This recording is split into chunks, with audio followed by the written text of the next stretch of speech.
E aí, menosada, suave? Então, depois de mais um tempo sem vídeo, eu vou trazer pra cá a review de um mangá que eu curto bastante e vai ficar relativamente famoso esse ano pelo seu anime. Então, nada mais justo do que fazer uma análise sobre. Esse que é um mangá pra quem curte a cultura punk e afins, lembrando como, por exemplo, Crows Explode, esse que é um filme muito foda, e o Suki Urameshi de Yosuke Higashikata, e por aí vai. De qualquer forma, eu acho que eu não preciso me aprofundar muito nessa descrição, já que pelo título dá pra ver do que a gente vai falar sobre. Então, sem perder mais tempo, vamos falar sobre o mangá de Tokyo Manji Revengers, ou simplesmente Tokyo Revengers. Tokyo Revengers é um mangá shonen com ficção científica envolvendo em sua maior parte dois temas, viagem no tempo e gangues, sendo escrito por Ken Wakui e publicado na Weekly Shonen Magazine desde 2017 e constando até o momento com 19 volumes e 186 capítulos. Brian, mas não há da Jump, eu não vou ler. Ok, pelo nome você até pode não conhecer, mas essa revista já publicou vários mangás bem conhecidos, como por exemplo Hajime no Ippo, GTO Great Teacher Onizuka e o 8 ou 80 Nanatsu no Taizai. Aqui nesse vídeo eu vou fazer como sempre e vou falar em tópicos, sendo separado em o seu começo, que é para introduzir o mangá para você telespectador, o geral da sua história, né, explicando mais o plot assim, as características e o resumo de tudo. Enfim, vamos começar.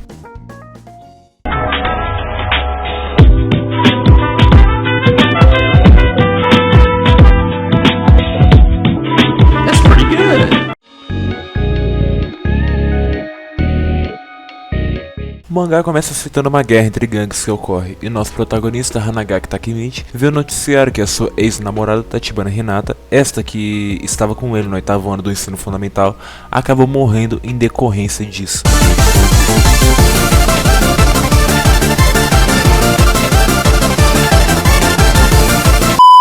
Não, ela não era uma real OG like balas, mas sim era uma civil que foi envolvida. Após isso vemos ele em seu trabalho levando bronca do seu superior e até lá aparecia alguém um dia mal, no caso absolutamente normal. Indo para sua casa ele se lamenta dizendo ser um típico adulto fracassado que não conquistou nada e vive em constante desgosto consigo mesmo, até que leva um empurrão e é jogado para o trem. Nisso para e começa a refletir sobre a sua vida, lembrando do seu ápice na adolescência, que é como ele mesmo fala, já que ele possuía uma namorada e era de uma gangue de delinquentes. Mas após lembrar disso tudo, ele se vê com seus colegas achando que até é uma nostalgia boba, mas quando ele olha no espelho, ele percebe que ele realmente estava ali como um adolescente. Após se situar onde ele está, ele vê que não está mais em 2017, e sim em 2005. Pois é, ele voltou 12 anos no passado, que nem Doctor Who. Andando com seus parça ali real OG, seu amigo Yamagishi fala que ele acha positivo que o primo dele, o Masaru, é o líder da escola de Shibuya, que por sinal é o mesmo lugar onde se passa Persona 5. O Takemichi, sem entender nada, se pergunta que caralho que estava acontecendo, e o Makoto, que como é descrito, ele fica mexendo no pau o tempo todo, fala que eles iam arranjar uma briga, já que havia uma rixa entre os alunos da escola de Mizo e de Shibuya, ainda mais porque haviam sido desprezados. Então, eles vão pra praça esperar o fight com os caras, e até que chegam os brother rival, descobrimos que o Masaru não era absolutamente nada da gangue, ele era a putinha do grupo. Eles apoiam pra caralho. É isso. O copy aí de qualquer punk, ele aí então fala que eles seriam soldados da Tokyo Suástica. Ok, e o que seria essa suástica aí? Não tem nenhuma ligação com Hitler, mas vamos explicar isso. No caso, a suástica, ela não tem uma ligação apenas com a política, pelo que muitos acham. Pelo contrário, ela é muito vista no budismo, e no caso aqui é pra isso que ela serve. Ela tem mais uma ligação com religião do que a política em si, já que manji significa suástica. Dito isso, depois dessa surra, é mostrado que o Takemichi só se sentiu usado por todos por ficar pedindo desculpa toda hora, já que depois de se graduar, ele vazou, foi morar sozinho, com empregos de meio período e nunca avançou de fato na vida, sempre pedindo desculpa pelos seus erros. Ele era muito presunçoso sobre ser um punk, achando que botava medo nos outros, quando na verdade ele era um cara realmente só um emocionado, vamos falar assim. Ele era fracote e tal. Após isso ele fica bolado e lembra da Hinata, e isso faz ele querer ver ela. Depois de matar a saudade, ele muda sua atitude e faz algo que possivelmente não é do seu feitio. Ele ajuda uma criança que estava apanhando e é algo bem admirável por sinal. Aí ele bate um papo falando sobre apanhar e tal e descobre que o moleque na verdade não era nada mais nada menos do que o seu cunhado, o Tachibana Naoto. Eles conversam sobre o futuro e por mais que pareça algo bem estranho, o Takemichi fala sobre o que aconteceu com ele e fala que a irmã dele vai morrer, e o mais estranho é que o pivete acredita nisso. Então, após a conversa, eles apertam a mão e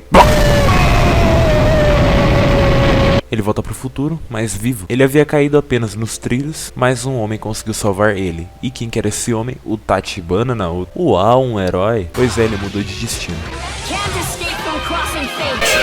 O Naoto fala que ele havia acreditado naquilo e acabou virando realidade. Então ele acabou estudando para virar assim um detetive e conseguir proteger a sua irmã. Logo, ele conseguiu também salvar o Takemichi porque sabia o que ia acontecer com ele. Porém, infelizmente a irmã dele veio ainda a falecer. Mas não era algo impossível, eles poderiam salvá-la e nisso eles se juntam e tentam descobrir como voltar no futuro, anotando tudo o que havia acontecido até então. É falado sobre uma gangue chamada Toman, como seus líderes, como está aparecendo. Logo, ele voltaria no tempo para impedir que eles se conhecessem. Assim, apenas faltaria uma coisa, o gatilho para voltar. E esse gatilho, por mais que seja bem estranho, seria o aperto de mão dos dois. Assim, o Taki volta pro passado e o mangá realmente começa. Por hora, eu vou resumir o que acontece depois no próximo tópico.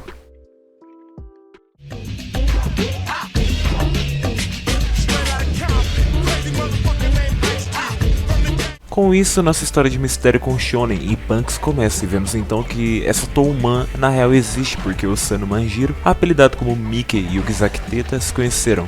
O primeiro passo então seria impedir ambos de se conhecerem, e para isso ele faria o necessário. Mas espera aí, como que a Toman existia no passado se o Mickey e o Teta que criaram ela no futuro? Porra, isso daí foi parte do mistério mesmo, já que essa Toman com o Kizaki é diferente da Toman original, vamos falar assim. Só quis ressaltar esse ponto mesmo para não ficar tão confuso. O Takemichi então volta para agosto de 2005, pede uma revanche contra o Punk e vamos levar em conta que ele era um cara rebaixado e tal, ele era fraco em força física também. Aí apanha pra caralho, mas tinha força de vontade e assim como em qualquer shonen, ele fica de pé. O Ryugaji Draken junto do Manjiro Sano aparecem e, cara, sendo sincero, eu não vou ficar falando o nome do Manjiro aqui toda hora não, até porque o apelido dele é Mickey, então é bem mais fácil. E o Punk então leva uma surra do Mickey que ressalta que ele não era ninguém tão grande. Nosso herói então tava naquele pique já desgraçadão e ainda é intitulado de puta do grupo pelo Mickey. Então eles começam a andar junto. Resumindo aqui pra não dar mais spoiler, o Takemichi até então vai entrando nos planos da Toman pra evitar de fazer ela chegar ao futuro, no estado que ela é, evitando assim a morte da mina dele, a Tachibana. E com isso temos 4 arcos, onde começamos com o da Moebius, eu não sei falar, mas a gente vai ver isso daí no anime. Eu vou falar só a base pra vocês entenderem. Nesse caso, o Draken morre e no futuro isso corrompe o Mickey, já que eles são bem próximos assim, sabe? Não é nada sexual nem nada, só é brother mesmo. Logo o Takemichi vai fazer algo pra parar, mas quando e aonde que foi? Ele volta pro futuro e pede ajuda pro Naoto, que tá trabalhando na polícia, daí é só história, parceiro. Resumidamente o foco da história é salvar a mina que o brother ama. E agora eu vou falar sobre as características do mangá.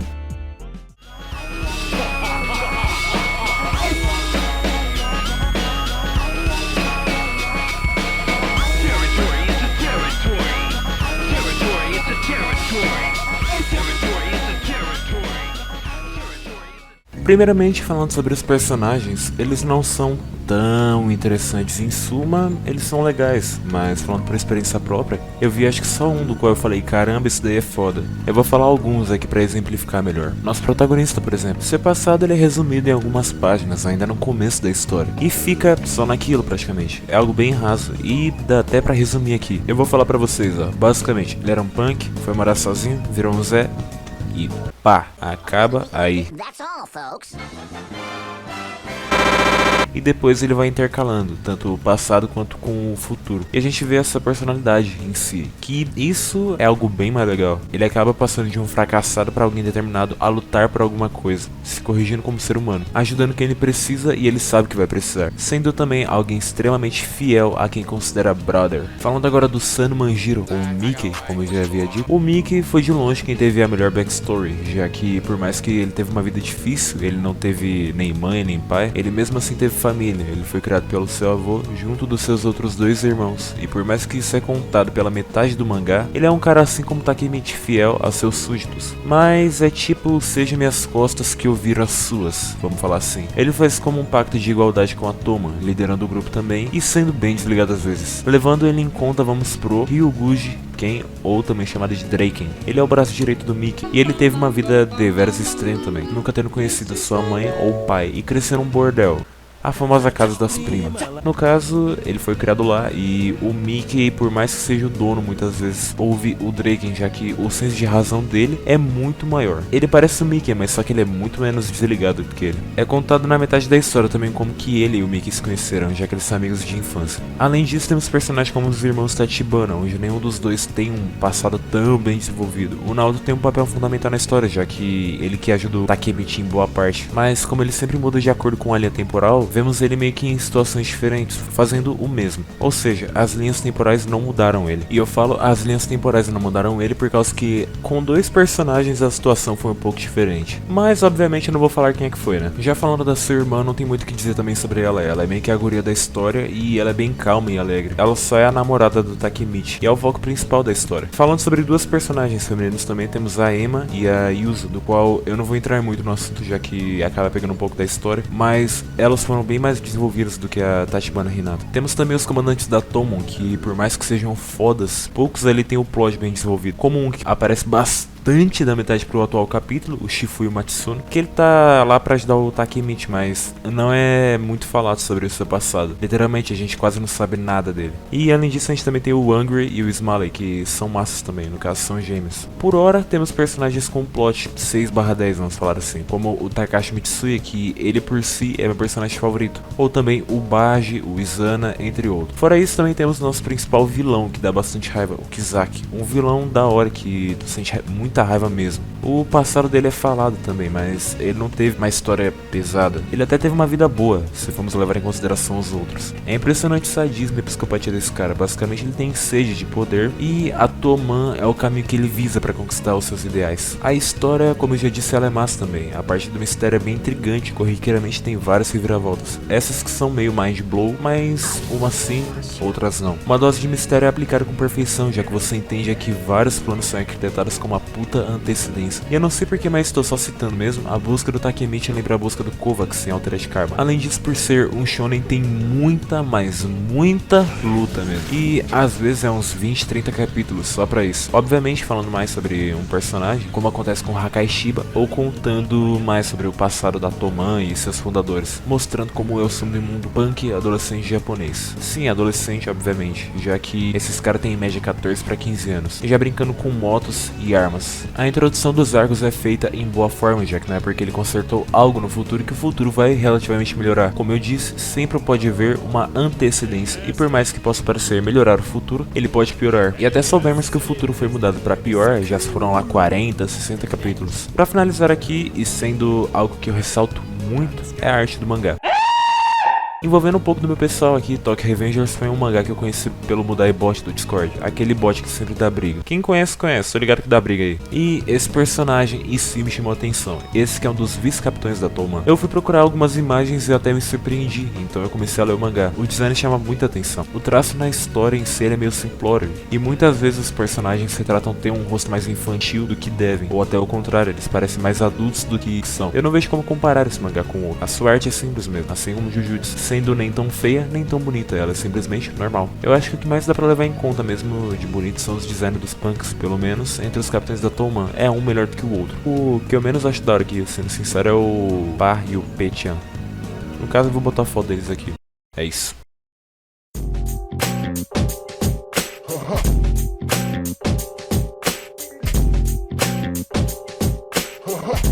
Mas já falando aqui sobre o resumo, Tokyo Revengers é um ótimo mangá, com uma boa história, tendo sua dose excepcional de mistério e a sua outra dose de luta que é um pouco mais exagerada, mas não perde em qualidade. A sua fluência no progresso é uma das maiores qualidades também, já que não fica algo arrastado e muito menos enjoativo, você anseia pelo descobrimento dos mistérios, contando com personagens simplórios, mas com outros que você cria um certo afeto. A sua arte é algo interessante, pois como design de personagens o autor mandou muito bem, mas como o traço na história em si, e em lutas por exemplo, não é algo que chama muito a atenção pela beleza, mas sim pelo caos presente. Para finalizar, na temporada de abril ele receberá uma adaptação de anime, que será produzida pela Liden Films, um estúdio mediano que produziu animes como Terraformars, um anime das baratas geneticamente modificadas, né, que a gente conhece pelo Pelé também, Killing Bites, que literalmente é o Blood Roar de Play 1 em formato anime, Hanebado, que fez um certo sucesso quando foi lançado lá na temporada de 2018, se eu não me engano, e por último, mas sim menos importante, Berserk de 2016, que assim como muitas adaptações classificações medianas pra ruim dessa obra, essa não foi diferente. Pra quem quiser ver algo melhor, recomendo muito mais os filmes. E obviamente eu não preciso falar nada sobre Berserk 2016, por causa que faz 4 anos e até hoje isso daí é citado como algo ruim. Pois bem, amigos, essa foi a minha análise de Tokyo Revengers, e antes de mais nada eu quero agradecer muito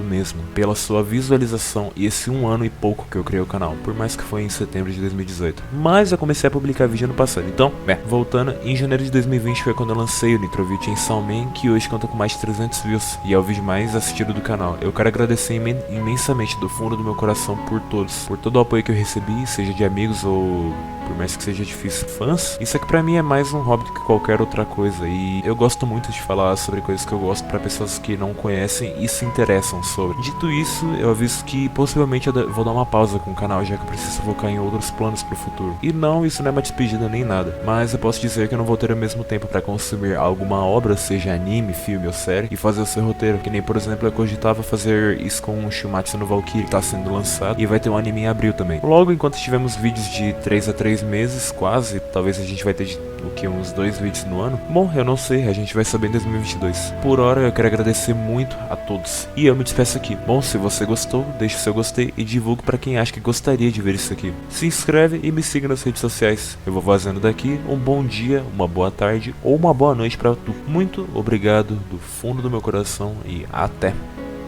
Falou!